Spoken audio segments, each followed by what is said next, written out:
Alright? You see, it's Machel HD and Reshma B. You don't know how we. Hey! Ha! Watch out, boom shot. You tell him so there's a make the weight and merman now. So this one is short shot. It can't stop. Boom shot. Boom shots. And Trinidad is not, in New York we have other stars. I mean, A$AP Ferg, Nicki course. Minaj, so there's some big names that have been associated with the island.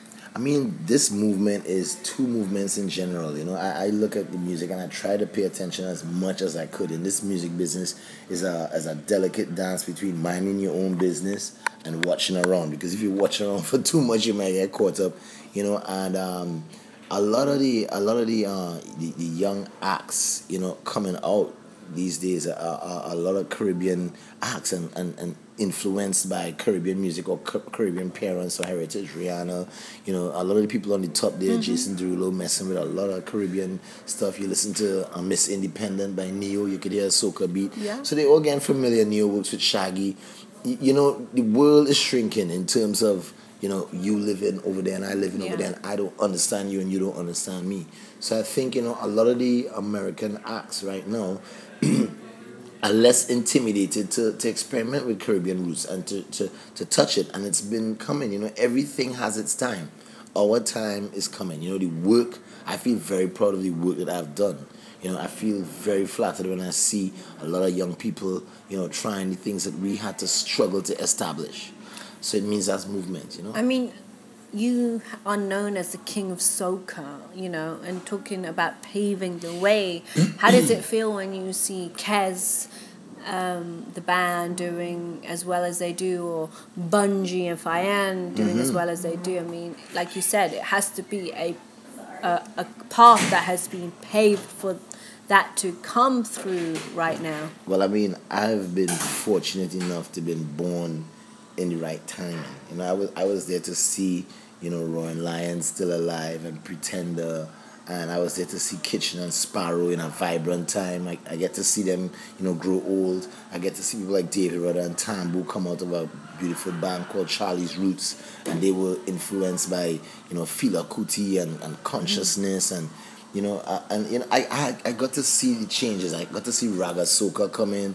I got to see young people take to this music, because when I started singing, I started singing calypso, and it was only because they said, hey, you want to sing in the choir? And I was like, okay. Went in the choir, they was like, hey, you want to sing in the school competition? I was like, okay.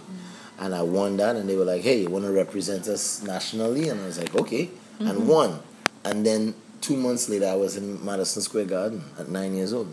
So I went from boom to boom, and, there was no young people around. I was always around the older folks, and I would tell my parents, where are my peers? Where are my peers?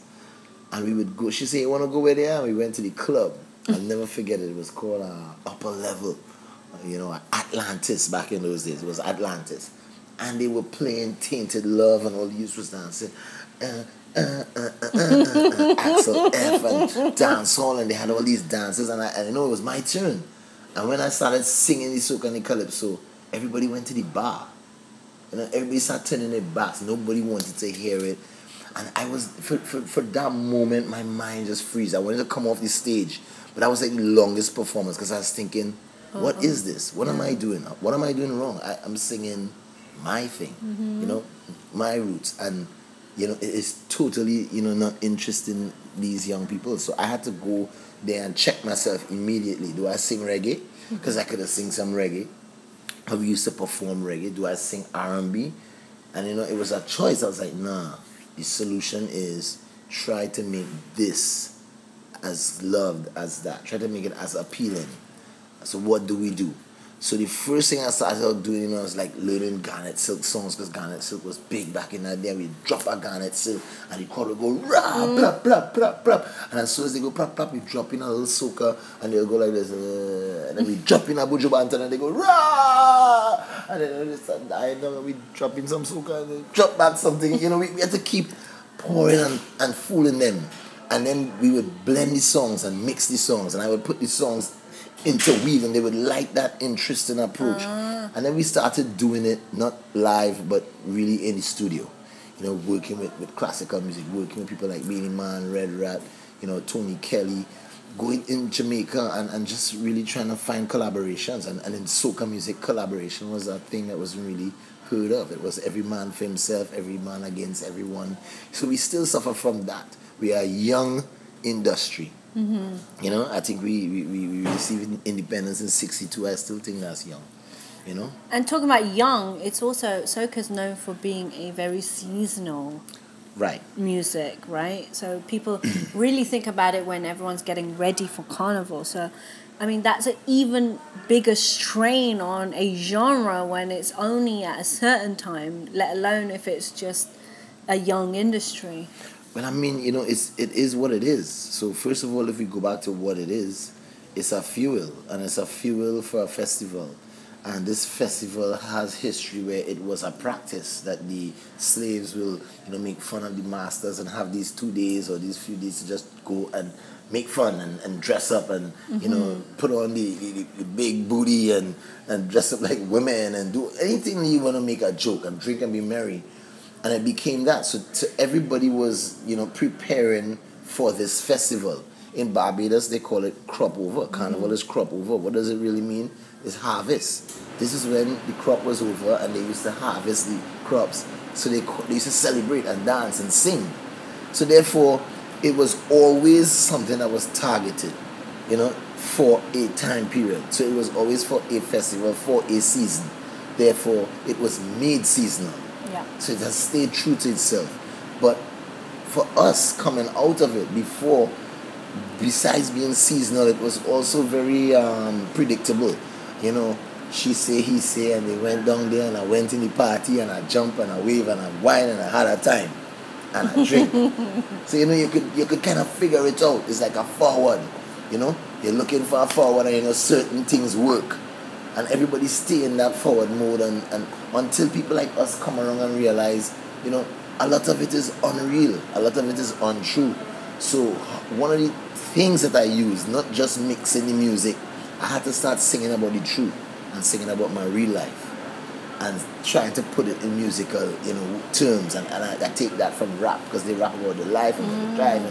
And, you know, we just keep developing it. And this is where we are. We're at a point where soca will keep developing until there's more consistent hits. So is soca something that is now listened to like all year round? Yes, in Trinidad, I think it has improved a lot. A lot of the radio stations play a lot of because music. When they weren't playing soca all year round, what kind of stuff were they listening to? Well, when they weren't playing soca music, there was a big thing in the country called the switch. You know, I mean, on like in November, maybe December, you switch out the music. Boom! They flip a switch and it's only soca playing, and then some stations will switch on Ash Wednesday while costumes and beads and feathers are still on the floor. You know, they'll switch and start playing hip hop only.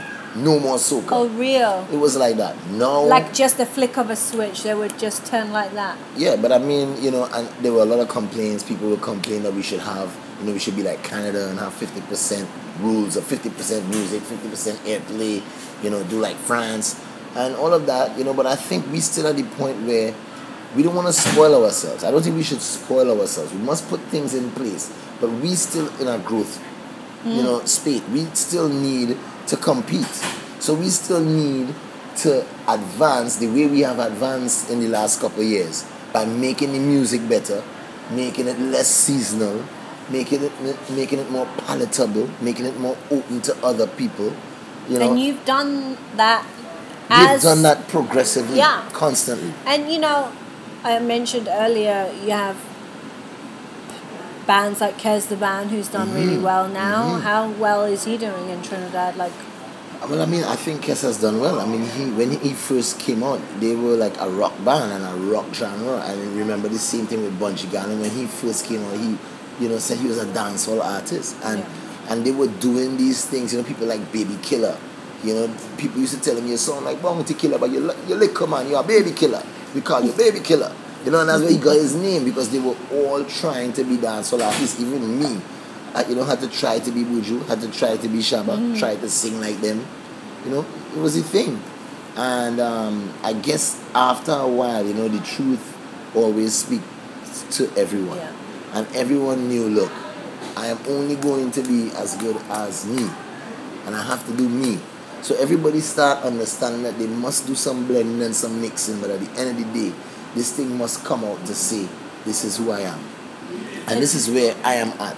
You know, I am always, every 3-4 years, having to find where I'm at. Because I always advance into some other place where the skin I had before don't fit. Mm-hmm. You know, so it's time to keep moving and morph and grow. And I think that has worked for me, being positively dissatisfied.